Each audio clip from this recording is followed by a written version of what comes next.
Hello everyone and welcome to Global Outlook. I'm Mary Sitt. Today we're going to meet an expert in immigration and how it pertains to students. Then we'll travel around the world to Nigeria and meet one of the young, bright students from there.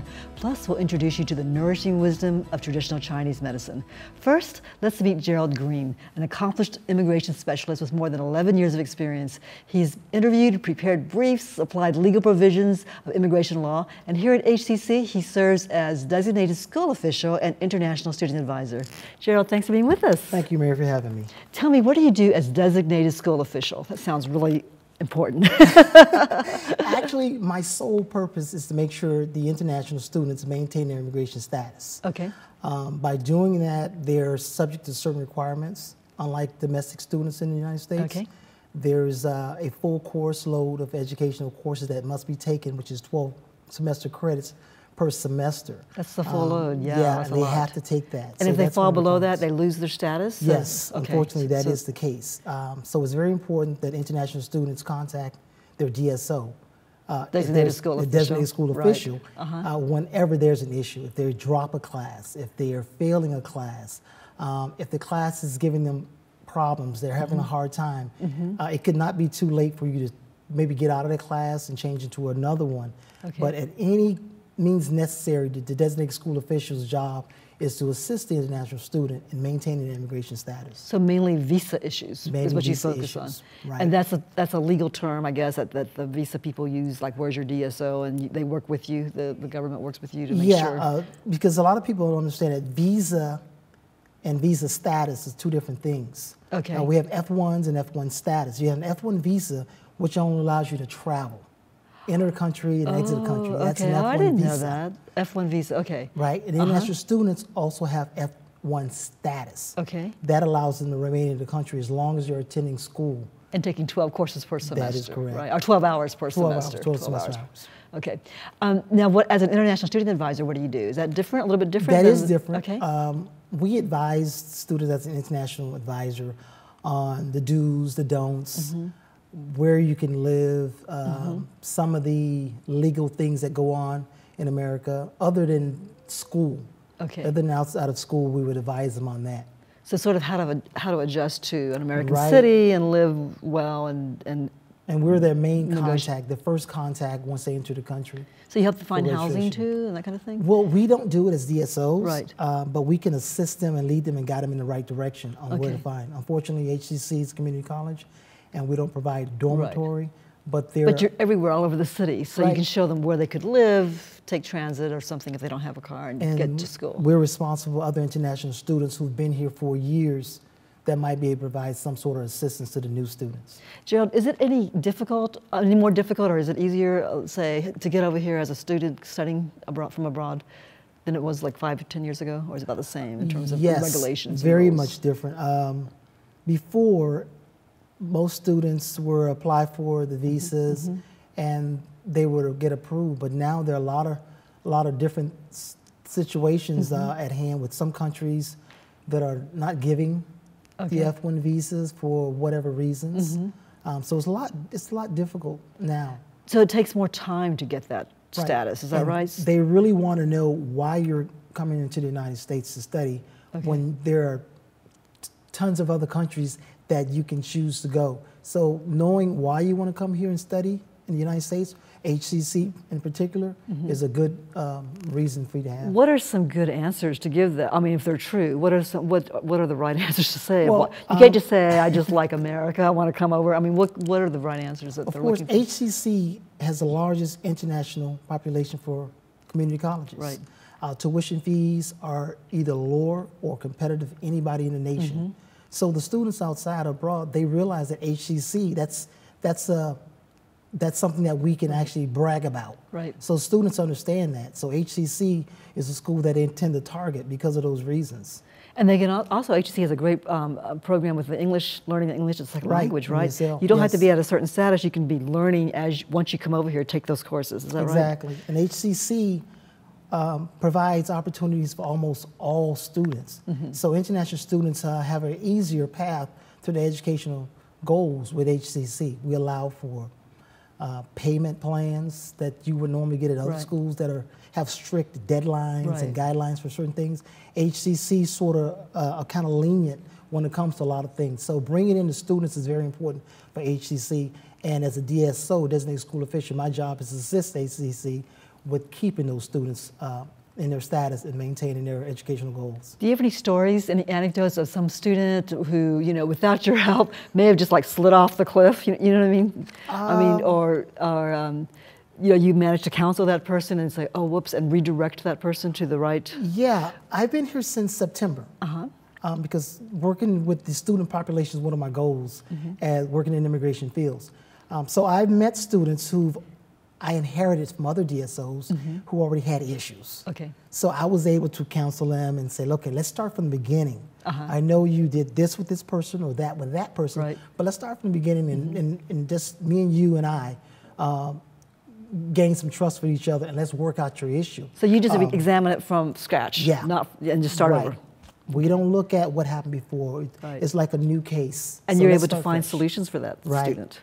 That's great. A lot of students have pay issues where they can't receive money from their countries. So I'm able to say, okay, we can work some things out. You may not have the money now, but if you can make some guarantees or sort of meet the school halfway, they'll work with you. And a lot of students don't understand that. If they don't have the funds for a certain semester, they wouldn't even call the designated school official and just fall out of status. And drop out or something. Instead of reaching out to them. But that's great that HEC is that flexible with international students and just really wanted to bring them along.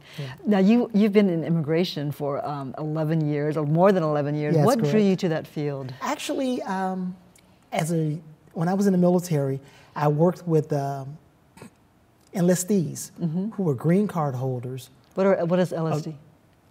You worked with I was in the Navy. I was in the military. Right, and I worked with students. And when I was trying to recruit. And those students either had green cards or had no status at all. So during that time, the military or certain branches were accepting those recruits.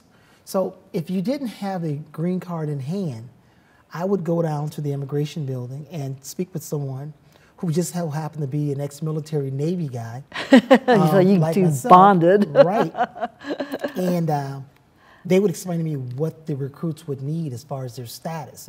And he was a status verified. He could verify that this student actually has this green card holder and is able to go into the military. So what he told me, he said, hey, why don't you try to apply for some positions with immigrations once you retire from the Navy? I said, okay, I'll think about that. So once that happened, I started applying. I got accepted in certain positions, and the rest was history. And you loved doing that. Yeah. And you said earlier you chose immigration also because you love to help people. Right. And that's helping them navigate all our laws that we have. There are a lot of people here in the country who are able to gain some sort of status, and they don't know it. You know, and nobody takes time out to say, hey, you know what? You came here this way, and you have that. You should be able to gain some status. So I'm going to help you guide you through the situation. And a lot of them just don't get that help, at least not free. Right. So. That's very nice. Yeah, and I just been a helping guy. And you also volunteer with the homeless in Houston, which is wonderful. That's, homeless has always been my passion. Being in the military, I've gone to a lot of places and I've seen a lot of things that I had never seen before. But really did it when I came back to the United States. I had friends who I went to school with that were homeless. Wow. And I would always wonder, like, how did it get to this? Right. What happened? Tell me from the beginning what happened. And a lot of them just fell on hard times and things. I mean, you could be one paycheck away from being homeless. That's true. And what's the name of the group you work for? Or you volunteer for? You Speak, I Listen. I like that. You speak, I listen. You speak. Well, Gerald, if I were a student here, I'd want you to be my DSO because you're very compassionate too and knowledgeable. Thank you. Thanks for being with us. Coming up next, we'll travel to Nigeria through the eyes of a young, bright student from there. Stay with us.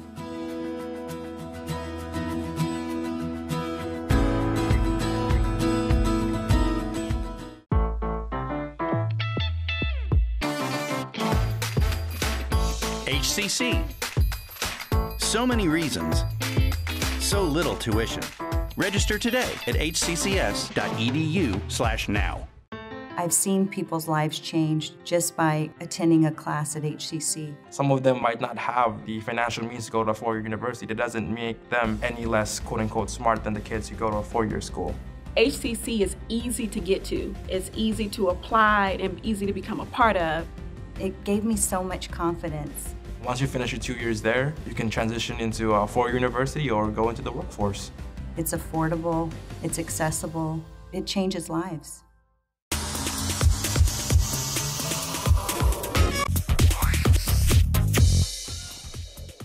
Did you know that Houston Community College has the largest enrollment of online community college students in the United States? Hi, I'm Paul Calhoun. The HCC Online College proudly enrolls over 20,000 students. We offer more than 30 online degree and certificate programs, as well as online student services, including admissions, advising, counseling, and technical support. HCC Online College, anywhere, anytime. For more information, visit our website, hccs.edu/online.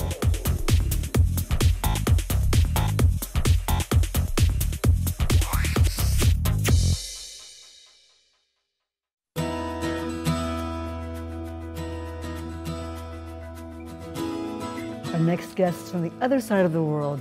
Taiwo Are is from Nigeria, and she's studying nursing here at HCC. Thanks so much for coming on the show. Thank you for having me. So you came over here to the United States as a visitor, and you liked it so much you decided you wanted to stay and study. How did you find HCC? HCC is everywhere. That's right, lots of campuses. Because it's like the closest one to me is like 5 minutes. And the one the campus I used to go to, that's Elite A's, is 20 minutes away from me. So I don't have any other option. Like a school that is close to me is the best option for me to go to. It was easy access, easy for you to get to. And when I went into the campus, the people there were so nice. Like they were ready to listen to me, and they were able to tell me, okay, this is the way to go about it. You have to go to the international office, and that was how I started. So you learned how to do all of that and negotiate that whole F1 visa thing to apply legally and, become a student.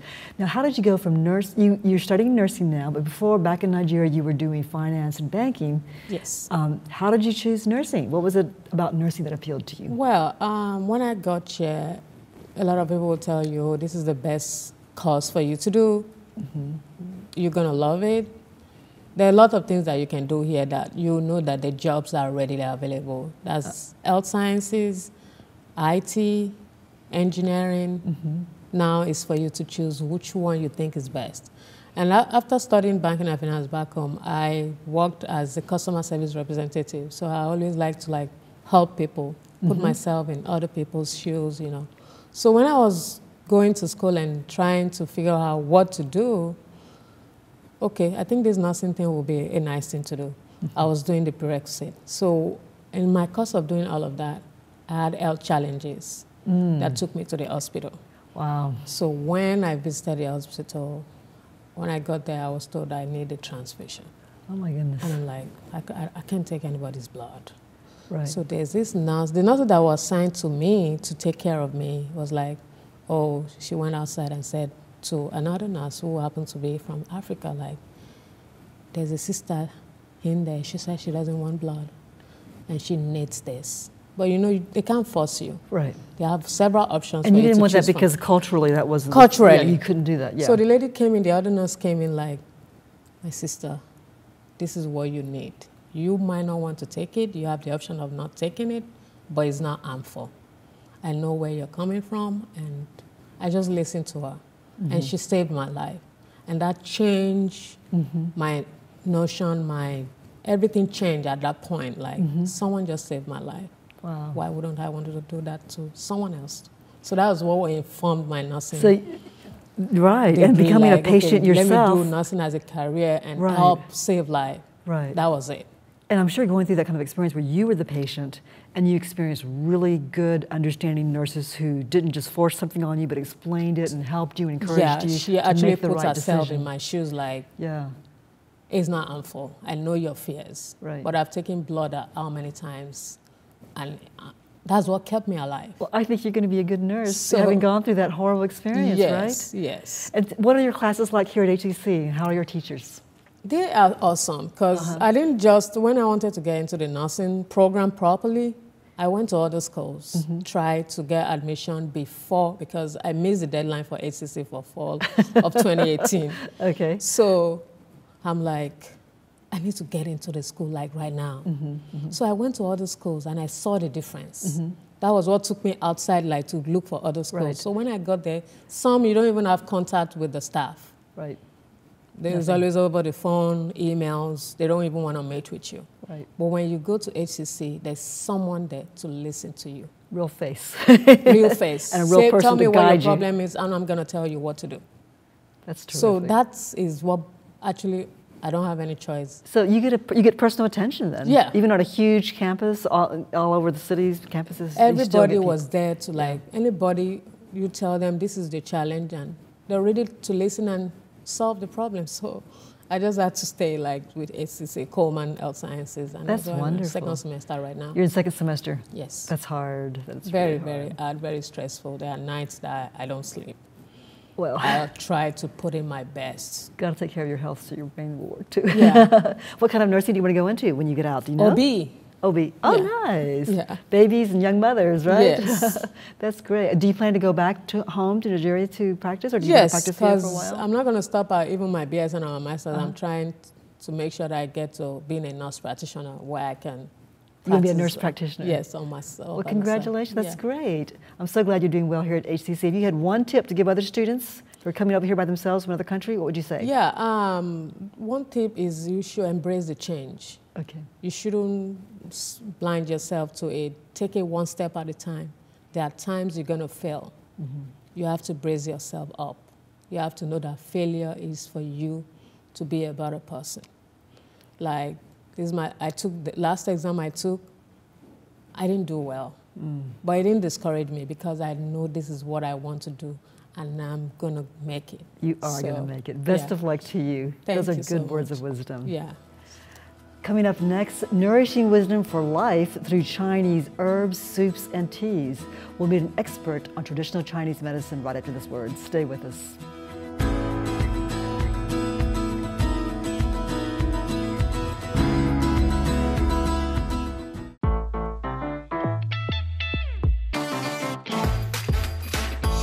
HCC. So many locations. So little tuition. Register today at hccs.edu/now.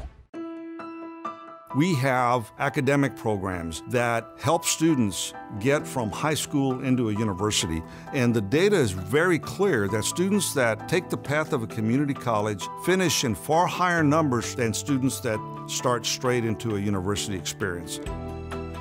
Our students can achieve a baccalaureate degree in multiple fields from the universities in the area without ever leaving Houston Community College.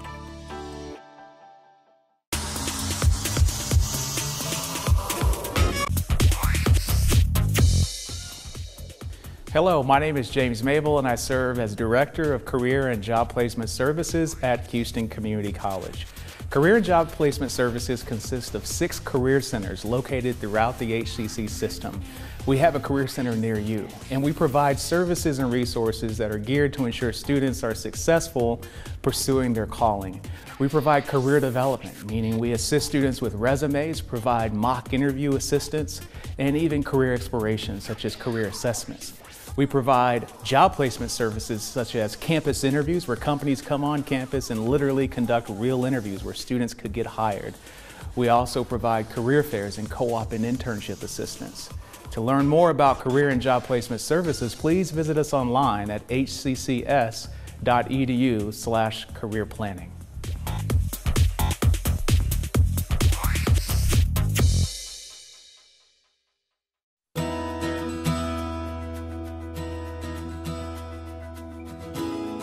Our next next guest grew up in Hong Kong as the youngest of 10 children and was able to observe firsthand the basics of traditional Chinese medicine, which uses food and herbs to nourish and restore.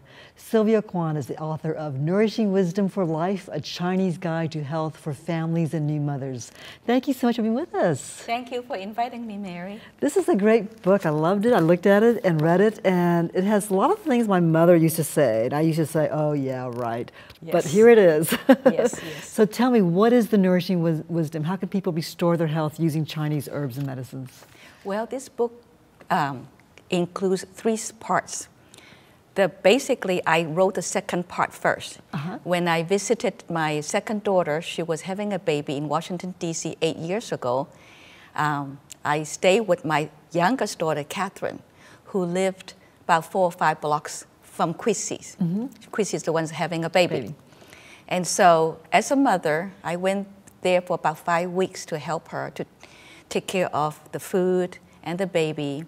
And it's traditionally, it's a Chinese custom to make sure new mothers get the nourishment and replenishment during the first 30 days. We call it postpartum period, as in order to recover her health. And so I stayed there for about 5 weeks. And each day when I went back to Catherine's house, I would show Catherine, this is what I fixed. Taste some of the food. And she would ask, Mom, please write it down. I don't know what you're talking about. And what were you feeding your other daughter, who was the new mom? Soups and stews? Stews and soups, mainly with seafood. For the first period, we call yin food, is to nourish her body. Then later on, more beef and pork is to strengthen and recover, for recover the yang period. So this whole thing, Chinese medicine has to do with yin and yang. Yes. And tell me about what that is. Yin and yang are 2 dynamic forces in nature. It's not just in nature, but also in human body, in any living beings. It's where there's trees, flowers, plants, even sea life have yin and yang in their nature. And you have to keep it balanced in your body to be healthy, is that right? It has to be in equilibrium. It yin and yang has to remain in tension in order to achieve balance. And illness arises because of out of balance. So in the female body, we are yin, is that right? Yes, we are yin. And we have to keep that balance by putting enough yang in terms of food and nourishment? Anybody, whether men or women, always have yin and yang in them. It's not like we are yin, we only have yin. Right. No, we always have both yin and yang in them. It just predominantly, the male would have more yang in them, especially young men. They have to have so much energy. It's like, parents sometimes had a hard time with the boys. Right. For girls, they also have a lot of yang in them, but predominantly they are yin in nature. So tell me how you used this yin and yang philosophy to help your daughter's health when they were growing up, say in college, because as you learned more about it, you started using it with your family, right? In traditional Chinese medicine, there's 2 words they use. Is leung and yit hei. Leung means cooling or cold food. Cold doesn't mean temperature cold. It's like chrysanthemum tea or watercress soup, even though served warm, it still produces cooling nature. Whereas yit hei means hot or heaty. Heaty is a new term, actually not a new term, but a term that already recognized, adopted by Oxford Dictionary in the 2016 December version. So it means the body system is on the hot side. So on the excess yang side. And Chinese food classified into 2 categories, yin food and yang food. And you need to have both. Exactly. So when your body is in excess yang state, so if you eat more yang food, then it would cause friction. But when you're at the yang state, you eat more yin food. Yin food includes fish, clams, abalone, most of the sea life. And as far as vegetable, is watercress, water chestnut, seaweed, tofu.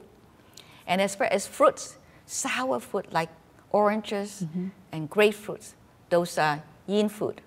Yang food would include beef, pork, chicken, And as far as vegetables, it would be like cinnamon, ginger especially. It has a lot of yang energy in it. And I have a whole page devoted on ginger in my book. Okay, so when your daughters were growing up and they were suffering horrible cramps every month, the curse, right? Yes. You had a solution. It was as simple as a cup of tea. How did that help them? And what was the tea? I learned it from Dr. Yang. And what it is that ginger, remember I mentioned to you ginger? Ginger is yang in nature. And then red sugar. Red sugar is, you can obtain it from a Chinese grocery store. Okay. Red sugar is similar to brown sugar. So if you cannot get red sugar, just brown sugar would work. It's a processed sugar. It has yang nature in it, or yang properties. And so you basically get a couple teaspoons of sugar and mix with ginger. Ginger, you can use ginger powder from the spice? You can use ginger powder for convenience sake. If you can't get fresh ginger. Right, if you cannot get fresh ginger. And normally we recommend it for young women on the first, second, and third day during their menstrual period. And it would help to clear the clogged bloods and reduce cramps. That's a great solution. It's a quick, good remedy. Did it work for your daughters? Yes, it worked for them. Not only working for them, but for their dorm mates and friends. That's great. Now, what should a new mother be eating or drinking? Someone who's just given birth. I have a whole process, a whole chapter devoted to that. Phase 1, phase 2, and phase 3. Okay. Phase 1 is to purging. And so when she was in the hospital, I recommended toasted rice and ginger tea. And basically you brown the rice in a skillet with no oil, no salt. Right. Just raw rice, uncooked rice, basically. You brown it, and then you also brown ginger. Okay. You cut the ginger into tiny, fine strips. You brown them and you mix it together into a container and you take it to the hospital for the new mother to drink. What happened is in the hospital, especially American hospital, they cannot, because of anesthesia, even after surgery, the doctors would not allow the patient to eat solid food until she passed gas or they pass gas, right? And so to expedite passing the gas, ginger rice tea is the best remedy because the hospital normally serve Jello and iced tea, ice water. And that's bad for you. Well, I wouldn't say bad. They would slow down the passing of the gas. So if you don't want to be miserable for a prolonged period of time. And so when I visit the hospital for a lot of my girlfriends who have hysterectomy or have new babies, I would advise them or even fix ginger and rice tea for them. And it's really helped. And the recipe's right in here. Right there, yes. Okay, so also you had some quick tips for the whole family. Like when you're out, when you're working out, let's say you're going for a run or you're working out at the gym and you're sweating, don't go reach for that ice cold water. What should you do instead? Warm water. I have a story to tell about when my husband and I took a trip along the Nile River and we visit Sahara Desert. It's like 120 degrees Fahrenheit, sometimes 128. We visit for 2 days. And the captain of the ship always told us, stay outside of the deck, drink hot lemonade. Okay. Hot lemonade with, I think they use honey or sugar with fresh lemon to make hot lemonade for us. And two American couples say, no, we would like to go inside the bar, have ice cold water or soda or cold beer. And it was them who caused the delay of departure of our ship. Because they got sick? They got so sick of food poisoning. And I felt like we had the same type of food. How come they got sick and the rest of the passengers, we did not get sick? So some of the wait staff explained to us that because your body was in shock, because when you were exposed to 120 something degrees, we have to wear actually long sleeve white clothes, white hat to cover, to protect us from the heat and the sun. And so when you went back straight to a cold cabin, that shocked your system. It shocked your system. So we can find out all sorts of really useful tips from your book, Nourishing Wisdom for Life. Thank you so much, Sylvia Quan, for being You're with us. welcome. You can find this on Amazon, right? Thank you, thank all you, right. thank you. That's all for this edition of Global Outlook. I'll see you again every Friday and Sunday at 7:30 a.m. and 7:30 p.m., plus Saturday at 10 a.m. I'm Mary Sitt. Thanks for watching.